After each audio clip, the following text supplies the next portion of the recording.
All right, let's dive right in. Today, we are digging into a real historical puzzle, and we're going to use the great historian Edward Gibbon as our guide. In his monumental work, The Decline and Fall of the Roman Empire, he tackles this central mystery. And here it is. This is the big question. You see, the Roman Empire was famously, almost shockingly, tolerant when it came to religion. They collected gods like people today collect stamps. They absorbed the faiths of the people they conquered and let 1,000 different religions bloom. So, what gives? Why did this incredibly tolerant empire suddenly single out the early Christians for some really brutal persecution? It's a real head-scratcher. So to get to the bottom of this, Gibbon first wants us to really wrap our heads around this core contradiction, what we're calling the persecution paradox. I mean, this quote from Gibbon just nails it, right? It frames the problem perfectly. If you're a Roman leader and you're totally cool with all these other religions, what on earth could this one new group have possibly done to make you so angry? What was this new offense that made Christians so uniquely punishable? Gibbon's investigation starts with a really brilliant move, a crucial comparison. To figure out why the Christians were punished, he first looks at a group that, for the most part, wasn't, the Jews. And this distinction right here is everything. From the Roman point of view, the Jews were a nation. Yeah, their customs were a bit strange, maybe even unsocial, but they were ancient. They were the secret traditions of their forefathers. And for the Romans, who were obsessed with tradition, that was respectable. But Christians, they were seen as a sect. They weren't honoring some ancient heritage. They were seen as traitors, abandoning the gods of their own families and their own countries to join something brand new. And to the Romans, that was dangerous. You have to understand, in the Roman mind, this wasn't just, choosing a different god. It was seen as apostasy. It was a rejection of your family, your city, your ancestors, your entire history. Gibbon calls it an unnatural act. It was a deep, unforgivable social crime. And once you're seen as that kind of traitor, well, it opens the floodgates for all sorts of official charges and, frankly, some pretty wild rumors. So you get this whole list of charges that all stem from that one core idea of betrayal. By denying the Roman gods, they were slapped with the label of atheism. Their secret meetings weren't seen as worship, but as shady, illegal conspiracies. Refusing to just toss a pinch of incense on an altar for the emperor, that wasn't piety, that was criminal obstinacy. And by pulling away from public festivals and life, they were accused of hating the entire human race. It's a vicious spiral of suspicion, and it paves the way for even darker stuff. And then things get really ugly. Because their meetings were secret, the rumors just spiraled out of control into these absolutely horrific tales of cannibalism and incest. Gibbon points out that this is classic propaganda. You invent these stories to paint your enemies as literal monsters, so that any violence against them seems justified. It's what happens when fear and ignorance run wild. But this is where Gibbon, the skeptical historian, steps in and says, hold on a minute. Let's look past the legends. Was this whole period just a non-stop 300-year bloodbath? Or was the reality a little more complicated? When you actually look at the timeline, it's not what you might think. These famous persecutions weren't some continuous war on the church. As Gibbon shows, they were often short, intense bursts of violence. Sometimes they were just confined to one city, like Rome, and they were separated by long stretches of peace. We're talking decades, where the church was actually left alone to grow. Now, here's probably Gibbon's most controversial claim. He dug into the records and tried to figure out the actual numbers. And his estimate was that during the so-called Great Persecution, the worst one of all, the number of Christians who were officially put on trial and executed across the entire Roman Empire over 10 years was probably less than 2,000. Now, look, every single one of those deaths is a tragedy. But 2,000? That's a very, very different picture from the popular image of armies of martyrs. And Gibbon isn't just making this up. He backs it up by going right to the source, early Christian writers like Origen. Now, this is a guy who lived through it. He had every reason to play up the suffering. And yet, even he says, in his own words, that the number of actual martyrs was very inconsiderable. So, All of this is building to a final, desperate climax. The last big attempt by the Roman state to completely wipe out Christianity, the Great Persecution. So, after more than 40 years of peace, a time when the church had grown pretty powerful and prosperous, Emperor Diocletian decided to launch the most organized, most systematic attack on Christianity in Roman history. It was a total war. And you can see the chilling escalation right here. It started with property. Tear down the churches, burn the holy books. Then they went after the leadership, arrest all the priests and bishops. Then they introduced torture to force those leaders to crack and sacrifice to the old gods. And finally, the order went out to everyone. Every single Christian man, woman, and child had to make a choice, sacrifice or face the consequences. And then, after all that pressure, all that violence, in one of the most stunning reversals in history, it just stopped. The persecution was over. And the person who ended it? The Emperor Galerius, the very same guy who had pushed for it in the first place. This is from the edict he issued from his deathbed, while suffering from a gruesome disease. It is a complete 180. He grants Christians the right to exist, to worship, to rebuild their churches. He basically says, all right, you win. Just pray for me and pray for Rome. The war was over. But we're talking about Edward Gibbon, and he is not going to let us off with a simple, happy ending. No way. He leaves us with one last, deeply challenging observation that we really have to wrestle with. And here it is. This is Gibbon's final, sobering verdict. After this meticulous account of everything the pagans did to the Christians, he concludes that the violence Christians later inflicted on each other in brutal fights over heresy and doctrine was far more severe and widespread than anything they had ever suffered at the hands of the Romans. It's a truly melancholy thought about power, belief, and human nature. And that, right there, is the power of Gibbon's work. He takes a story we all think we know, a simple tale of good versus evil, saints versus sinners, and he shows us a far more complicated, messy, and human picture. It makes you ask, doesn't it? What other stories that we hold dear might look totally different if we looked at them with the unflinching eyes of a historian? Thanks for joining us on The Explainer.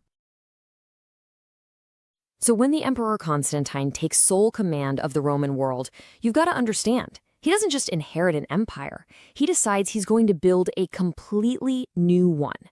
And that's what we're digging into today.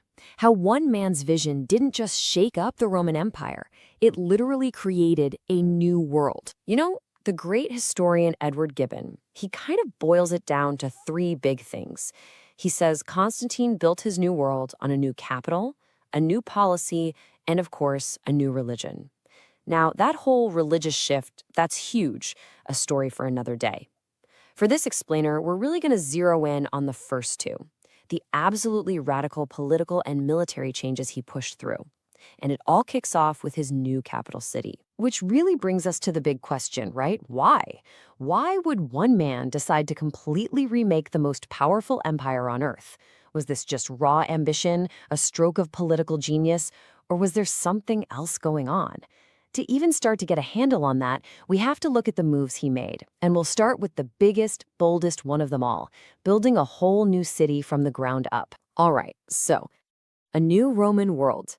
You gotta realize, the first step in Constantine's whole revolution, it wasn't a new law, it wasn't some big battle. Nope, it was a construction project. And this right here really gets to the heart of it. I mean, think about it. For decades, emperors hadn't really been ruling from Rome anyway. The real power, that was out on the frontiers. Constantine himself was a military guy through and through, born on the Danube, proclaimed emperor by his troops way out in Britain. So for him, Rome, it was yesterday's news.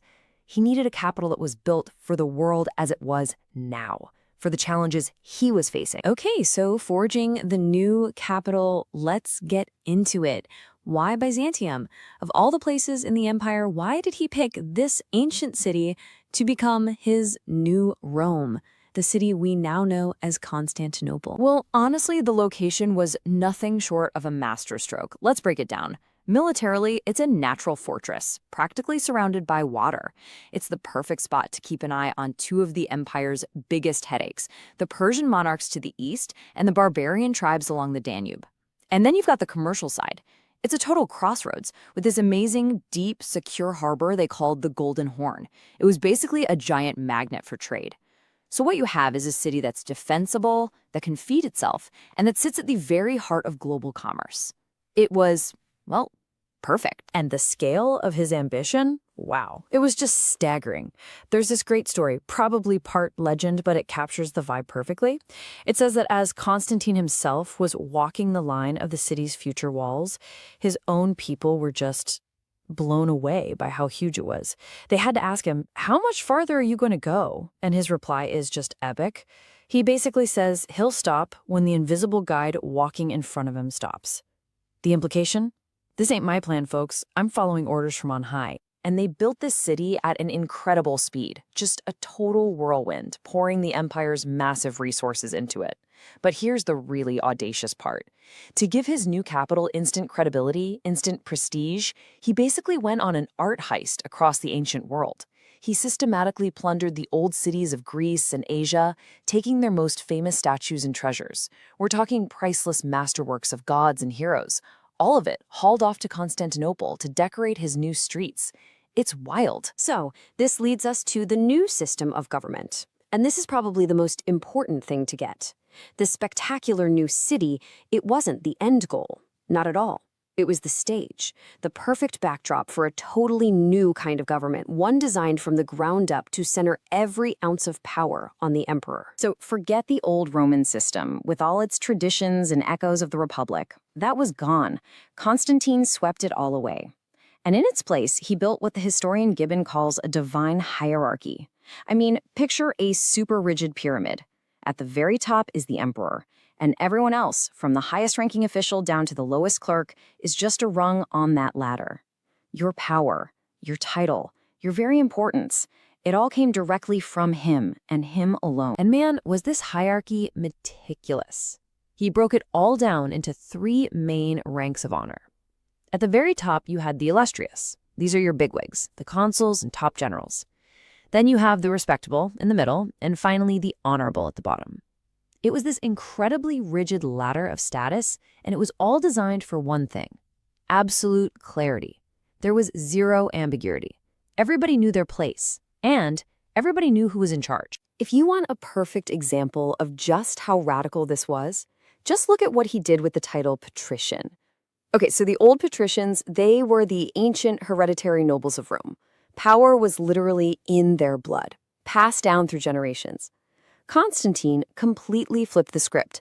He turned patrician into a personal honor, a special title he would grant for life, but only as a reward for service to him.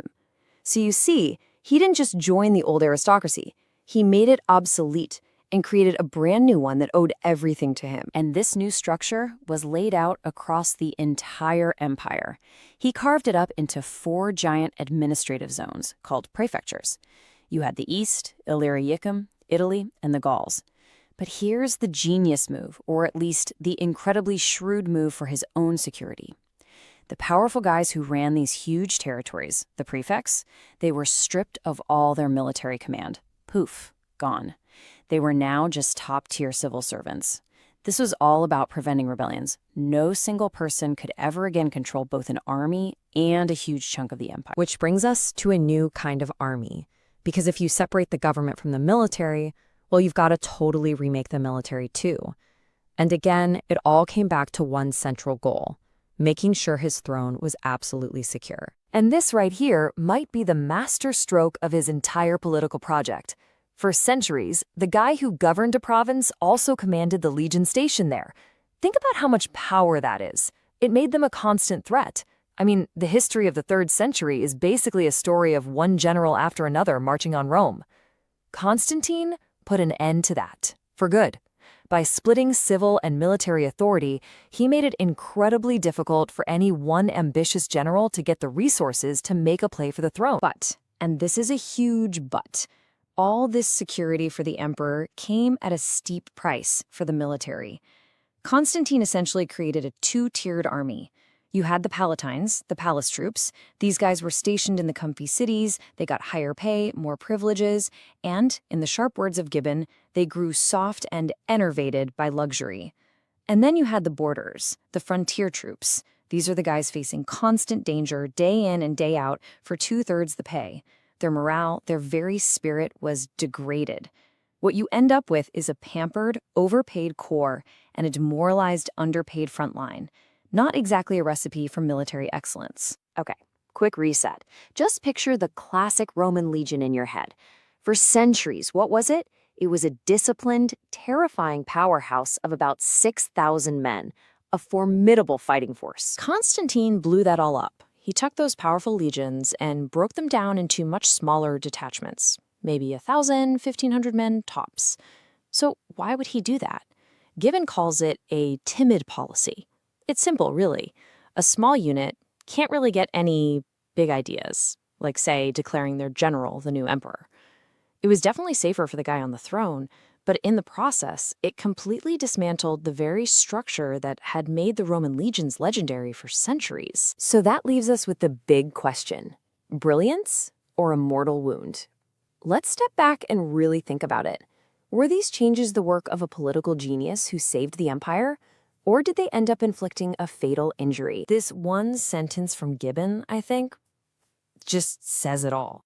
The divided administration which had been formed by Constantine relaxed the vigor of the state while it secured the tranquility of the monarch. Let me translate that. He made the emperor's throne safe and secure, sure, but the price was the strength and energy of the empire itself. He bought himself peace by weakening the whole system. And for Gibbon, the list of consequences is just devastating. This is his final indictment. What happened? Military discipline fell apart. The government machine became sluggish and lost its edge. Taxes on the people had to skyrocket to pay for this bloated new system.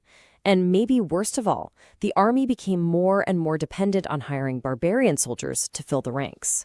It all leads to Gibbon's final damning verdict, that Constantine's reforms inflicted nothing less than a mortal wound on the Roman Empire. And that's where we have to leave it. Look, there's no denying the facts. The empire Constantine built in the East, it lasted for another 1,000 years. That's an incredible achievement. But the central question remains, and it's a tough one. Was he a savior who transformed the empire so it could survive? Or was he a monarch who, in the end, secured his own power by sacrificing the very discipline, the very spirit that had made Rome great to begin with? That's something to think about. When you hear the name Constantine the Great, you probably think of the first Christian emperor, the guy who founded Constantinople. He's often painted as a saint, the savior of the church. But what if I told you that, according to the legendary historian Edward Gibbon, there's a much darker side to his story, a legacy of paranoia, murder, and chaos that would end up tearing his own family and the entire Roman Empire to pieces. And it all comes down to this one central, shocking question. How could the empire's first Christian ruler, this supposed man of God, commit the most tyrannical act imaginable and murder his own son?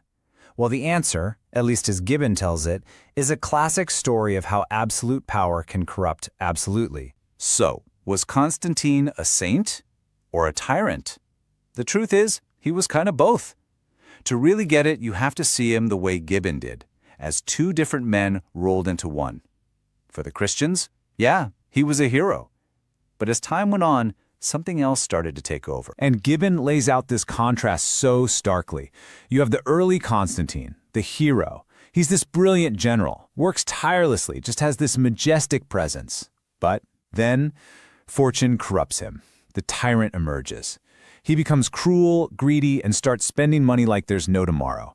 He even starts wearing gaudy outfits and, get this, false hair. This wasn't just a style change. It was a sign of a deep inner decay. And that decay, that inner darkness, it eventually just erupted into an act of unbelievable cruelty, a family tragedy that would haunt his name forever.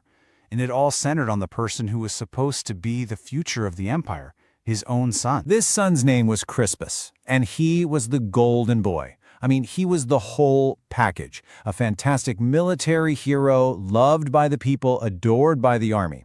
Everyone saw him as the spitting image of his father at his best. And according to Gibbon, that's exactly what got him killed. His popularity became his own death warrant, and his fall from grace was terrifyingly fast. One minute, Crispus is the hero of the empire, but his father, Constantine, grew jealous and paranoid. He couldn't stand having an equal. So the very next year, he puts out this public call for informers to accuse anyone, even his closest friends. And then, boom. Crispus is arrested, shipped off, and secretly executed. No public trial, no charges read. Just a father's quiet, cool command. And we don't know the full story precisely because it was done in secret. As Gibbon himself wrote, the whole thing was buried in mysterious obscurity. There was no official record, just silence. This wasn't justice. It was a cover-up, a dark stain on Constantine's legacy. So you have to ask why. What could possibly drive a father to do this? Well, the most likely story, the one Gibbon favored, is straight out of a soap opera, or more accurately, a Greek tragedy. It was classic palace intrigue. Crispus's stepmother, the Empress Fausta, wanted her own kids to be emperors. So she allegedly pulled a Phaedra and falsely accused her stepson of making a pass at her, knowing it would light the fuse of Constantine's paranoia. But the tragedy doesn't end there. Apparently, Constantine's own mother figured out the plot and exposed Fausta's lie. And when Constantine realized what he'd done, his grief turned into pure rage. His revenge? Fausta was executed by being suffocated in an overheated bath. He atoned for the murder of his son with the murder of his wife. So with Crispus gone, Constantine's plan for the empire now depended on his other sons, Fausta's children, and his decisions here turned out to be just as much of a disaster, basically planting the seeds for decades of civil war. Instead of clearly naming one successor, he decided to slice up the Roman world like a pizza.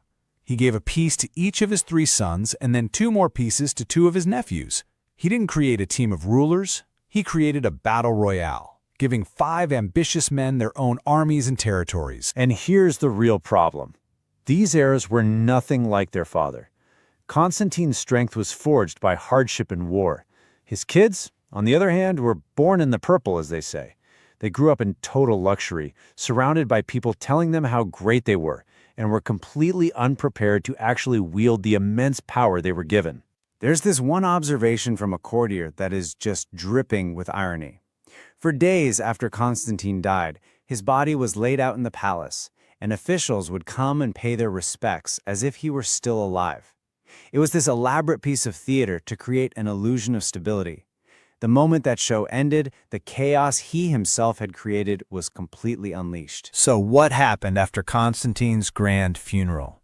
Not a smooth transition, that's for sure. What followed was an immediate, brutal, bloody purge. His sons decided to secure their inheritance, not with laws, but with knives. And their plan was just chillingly effective. First, they make this big public show, swearing an oath to protect their cousins.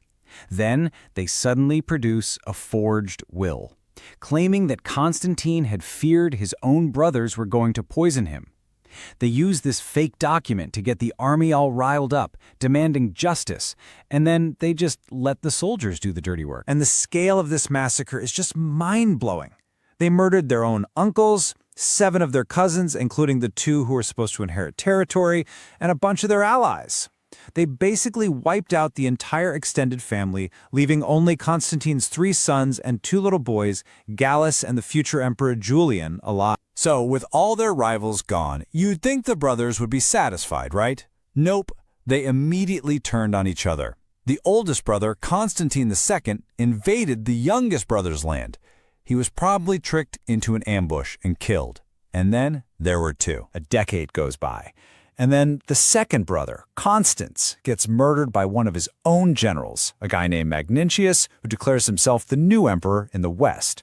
So now only one of Constantine's sons is left standing, and he's got to avenge his brother and try to put the fractured empire back together. This all set the stage for one last, devastating conflict, a massive civil war between Constantine's last surviving son and this usurper. And this wasn't some war for the glory of Rome. This was a war that would drain the empire of its very lifeblood. You had these two enormous armies gathering for the final showdown at the Battle of Mursa. On one side was Constantius with the legions from the east. On the other was Magnentius with the battle-hardened troops from the west. This was Roman fighting Roman on a scale that was just horrifying. And the result was an absolute catastrophe. 54,000. That's how many Roman soldiers were killed in a single day. The empire was literally destroying itself from the inside. And Gibbon's final judgment on this is just devastating. He wrote that the victory was completely hollow because the empire lost a huge veteran army, an army it desperately needed to defend its borders from actual enemies. The Civil War basically consumed the very forces that were supposed to be protecting Rome. So in the end, it really didn't matter who won. The damage was done. The real victor of this whole bloody affair, the one born from Constantine's tragic legacy, wasn't an emperor. It was the slow, steady decay of the Roman world itself. And that really leaves us with this huge, provocative question. We so often think about the fall of Rome as something that happened to it, barbarian invasions from the outside. But what Gibbon so masterfully shows us here is an empire that was poisoned by the choices of one of its greatest leaders. An empire that started to rot from the inside out, bleeding itself to death long before the final curtain fell. Welcome to The Explainer. Today, we're diving into a critical moment in the late Roman Empire, a story of two cousins, one paranoid emperor, and how a crisis can forge the most unexpected kind of hero. So, let's start with a question. What does happen when a weak man rules the world? In the 4th century Roman Empire, this wasn't some philosophical debate. It was a brutal reality being written every day in blood and political intrigue. So, picture this. The year is 351 AD. On paper, Emperor Constantius II seems like he's on top of the world. He's just won a nasty civil war, and the whole empire is his. But here's the catch. His victory just made the people who really pulled the strings even more powerful. See, while Constantius had the crown, his palace was actually run by what you could only call a shadow government. This group, led by a powerful court eunuch named Eusebius, had complete control over the emperor.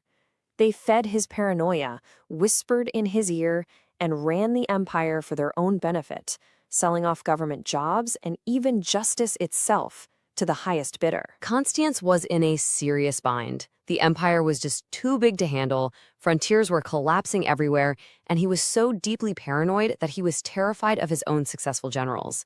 He desperately needed help, but it had to be someone he thought he could control. He needed a co-ruler, a Caesar, to deal with the chaos out east. His solution? Turn to the family he had left.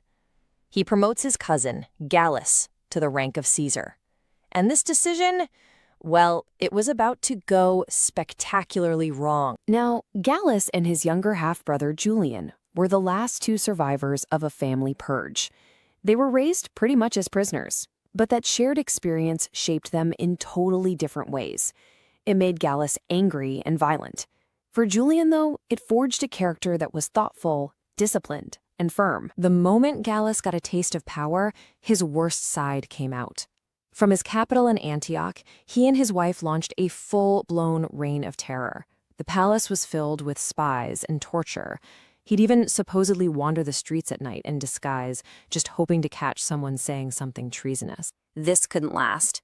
The final straw came when Gallus had two of the emperor's officials murdered. Constantius had had enough. He cleverly lured Gallus back to Italy with fake promises. And then the hammer fell. Gallus was stripped of his title, arrested, interrogated by his archenemy Eusebius, and quickly executed. So getting rid of Gallus solved one problem, but the bigger ones were still there. The frontiers were on fire, especially in the west. Constantius had run out of family, run out of options. He had to turn to the only person left, Gallus's quiet, scholarly younger brother. And this is where our story really shifts.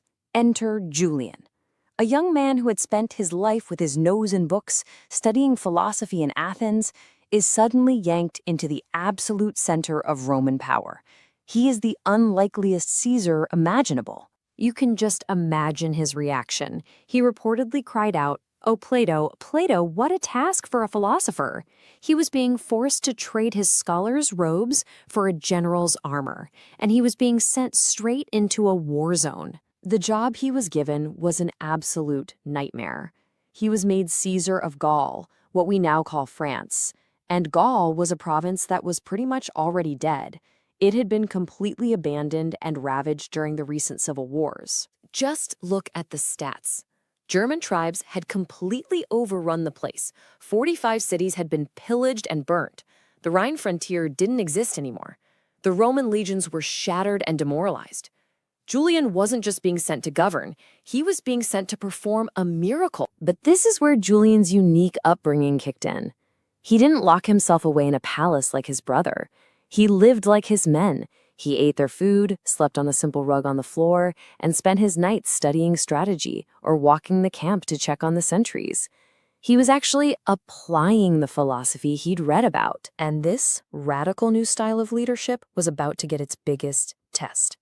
Near the city of Strasbourg, this rookie philosopher general was about to come face to face with the main barbarian army. Now get this.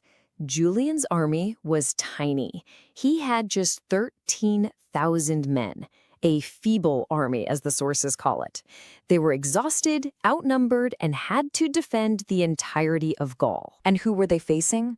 A massive barbarian horde of 35,000 Alemanni warriors. They were so confident they thought they were just going to roll right over this young Caesar and his little army. The result was one of the most lopsided victories in Roman history. It was absolutely stunning. Julian's disciplined troops held the line, while he personally led from the front, rallying his men. The Alemanni army was shattered. Over 6,000 of them were killed. And the Romans, they lost a mere 243 soldiers. Incredible. A victory like Strasbourg was amazing. But Julian knew the real work was just getting started. Winning the war is one thing, but can you win the peace? And Julian tackled the peace with that same relentless energy. He crossed the Rhine 3 different times to punish the barbarians on their own turf. He rebuilt cities, he organized huge grain shipments to end the famine, and he personally oversaw a fair and just government. He didn't just save Gaul, he made it thrive again. So naturally, the soldiers adored him. The people of Gaul saw him as a savior. He was a hero. And if you know anything about Roman history, you know that being a popular, successful general can be the most dangerous job in the world. The historian Edward Gibbon put it perfectly. Back in Milan, the Emperor Constantius felt personally offended by Julian's success. He didn't see a restored province. He saw a rival who was stealing the glory that he felt belonged to him alone. All of a sudden, Julian's greatest assets, his victories, his integrity, his popularity, became his greatest liabilities. The same group of court insiders who had brought down his brother Gallus now had a new target. And this time, they weren't afraid of incompetence. They were terrified of competence. So, the philosopher proved he could be a general. He rescued a dying province, and he secured the frontier. But in doing all that, he walked straight into a new kind of danger, creating a much more powerful enemy in his own paranoid emperor. Julian saved Gaul, sure, but the real question is, who is going to save Julian?